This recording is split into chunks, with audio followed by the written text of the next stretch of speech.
thank you all so much for being a part of this conversation. I want to start with both of you, Maz and Mark, if that's all right, and find out where your love for Leeds United came from. Mine was because my dad, he was a lifelong Leeds supporter, and at 7, he took me to my first game. It was Leeds Man City, FA Cup.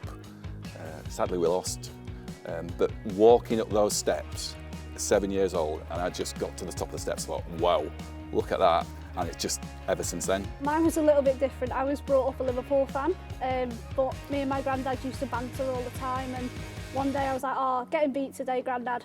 And it was the Viduka 4-3 game, and after that I was Leeds, and similar to Mark, as soon as I walked into Ellen Road I was like, this is my place.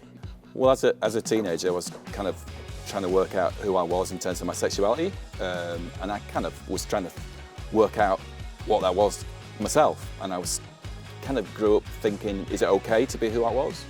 And at times when I was at football, that was really difficult.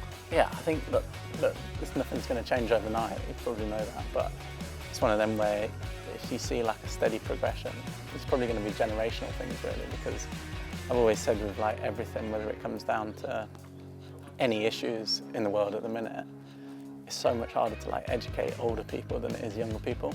So like, the more you can teach the kids, I guess, of nowadays, then they're going to grow up with them kind of values, and then it changes. So it does take generations to fully change it, but I think the important thing is that you can start to see things changing. I guess it's like making sure that the things that they've put in place at the minute, like obviously the rainbow balls, that they don't like lose their effect. So when you look around us at the rainbow balls, obviously all 72 teams are going to be playing with them throughout February to mark LGBTQ+ History Month. What does that visual representation mean? What can that do? It's mentioned, isn't it? It's talking about, yeah, we have this ball, yeah, all the players are playing with it. Hopefully, you know, Patrick's scoring loads of goals with it. No pressure. But we know that it makes people talk. Like on the TV coverage, you know, at about the Plymouth game, they mentioned about the ball and why it was. The best thing is if you were to obviously come out to someone, their response should just be so.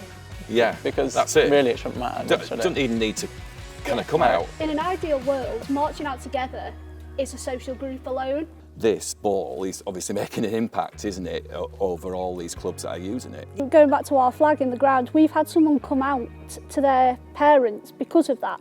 So they've been in the ground with them and they've gone, oh, by the way, see that flag? And it's led to something. And you know, you can say the same for the ball. You know, there might be people in grounds that say to, you know, it could be a lad and dad, girl and a mum, and they say to them, oh, by the way, I'm gay. And you know, even watching on the TV, like Mark said, it was really prominent against Plymouth. And if that leads to them conversations, it's just so valuable. And that is what campaigns like this do. It's not just, you know, about splashing it all over social media. It's them little tiny conversations that lead from it.